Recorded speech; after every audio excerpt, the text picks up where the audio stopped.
Assalamualaikum warahmatullahi wabarakatuh. My name is Ria Fauriah and I'm from Hasanuddin University. Today I will present our paper research entitled The Potential of Endophytic Fungi as Biodegradation of Chlorpyrifos in Shallots. Shallots is one of the horticultural commodity that become the focus of Indonesian government. But one of the big problems is the pest attack on the plants. The use of synthetic pesticide is still the main thing to control pests quickly and accurately. Chlorpyrifos is one of the active ingredients of organophosphate insecticide, often used to control plant pests. However, this residue are then absorbed by plants and into the agricultural product. And this can lead to various health problems. Some of the existing technologies are the use of activated charcoal and biochar to degrade the chlorpyrifos residue in the soil and plants. Previous study have shown that several fungi such as Verticillium, Cladosporium, Aspergillus, and Penicillium are known to degrade chlorpyrifos. However, the use of fungi as a degradation agent needs to consider the effect on the plant itself. The use of endophytic fungi can be considered and have the potential to degrade pesticide residue that are safe for plants and can control pests. The study show the potential of endophytic fungi isolated from shallot plantation to degrade chlorpyrifos residue. Source of isolates. Endophytic fungi isolates were taken from shallot plantation in Bantaeng Regency. Plant sampling was carried out in 5 locations. One sampling location point consists of five plant samples. The taken plant sample came from healthy plants and had entered the generative phase. Next step, endophytic fungi isolation. Sample were washed once with running water, and surface sterilization was carried out by cutting the plant part. Then the sample were sterilized with ethanol and sodium hypochlorite, and then rinsed with sterile distilled water 3 times. The sterilized sample were placed in Petri dish containing potato dextrose agar or PDA media. After that, the sample were incubated at 25 Celsius. HEPA from inoculate sample were purified by taking and transferring to a new PDA medium. Next step, endophytic fungi morphology identification. Pure isolates were observed. Then the macroscopic and microscopic morphological identification were carried out to determine the genus or species of the fungus. Identification was carried out by comparing the result obtained from a microscope with a reference book. Potential testing of fungi on chlorpyrifos were carried out on solid media. This is PDA media. Qualitative testing was carried out on Petri dish containing media without pesticide as control and media with pesticide in 3 different concentrations. The growth of the isolates was observed by measuring the radius of the isolate on the media, which was carried out at 3 days after incubation, or DI, and 7 DI. The percentage of growth inhibition was calculated on media containing chlorpyrifos compared to the control.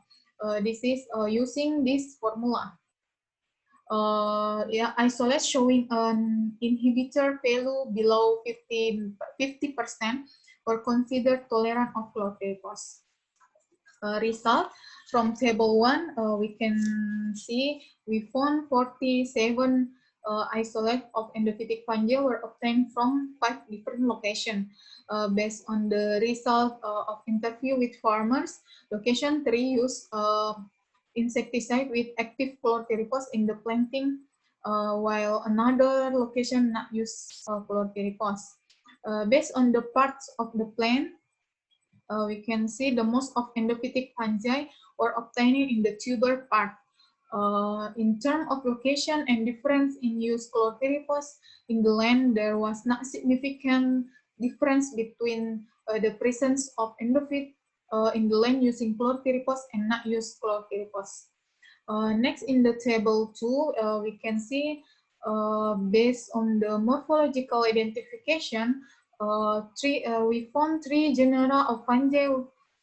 They are two trichoderma, 5 aspergillus, and 16 fusarium. Meanwhile, 24 isolates were undetected.